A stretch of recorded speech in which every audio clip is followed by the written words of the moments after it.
You read the title, so we're going to talk about the evidence, and we're also going to talk about how this reflects what they did with Andrew Garfield's Amazing Spider-Man in the time that they were saying that he was not in Spider-Man No Way Home. Because if you just look at this and recent comments made by Andrew Garfield, I think they're hinting at the Amazing Spider-Man 3 actually happening. Whenever Sony is posting something in relation to Spider-Man, it's always themed about the next project that's around the corner. So of course the Sony pages have been pushing a lot of Venom for Venom The Last Dance, and of course even some Kraven, which is coming at us after Venom. On the Spider-Man front, it's just been a whole lot of old, hey, do you guys remember Spider-Man No Way Home? Do you want to re-buy it again? Here you go. And outside of that, they don't mention Sam Raimi's trilogy or The Amazing Spider-Man much, if at all.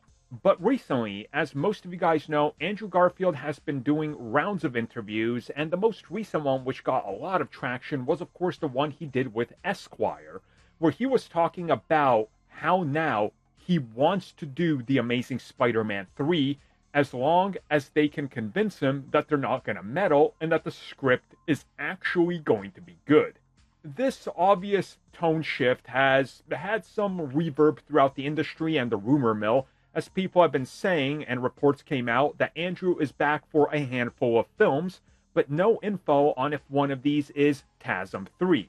And this is where we talk about a Sony update on their social media recently, because just a few days after Andrew Garfield said that, and all the comments on all their posts said, hey, Andrew Garfield wants to make The Amazing Spider-Man 3, why don't you make it? They posted this. The one and only Amazing Spider-Man, a hero we can all relate to.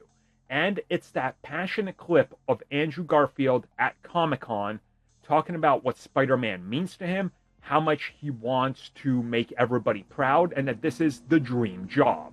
Now again, they're posting this right after Andrew Garfield says, I'm ready, I want to do Spider-Man, and multiple rumors, even some going higher up to people that have worked at pretty big trades, stating they're hearing he is returning. Now again, maybe, just maybe, Sony's playing off of the hype, but why?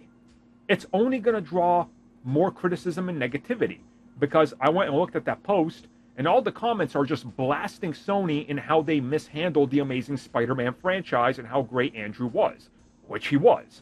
So this is one of those where I think there's a lot more to it. And I said at the beginning, we're going to talk about how this relates to No Way Home, because it does. When those rumors hit, Marvel Studios was quiet. Sony started promoting the Amazing Spider-Man films so people could watch them again. There was something that was going on, and I definitely think there's something going on again. Just what it is, we don't really know, but a part of me does hope it's TASM 3.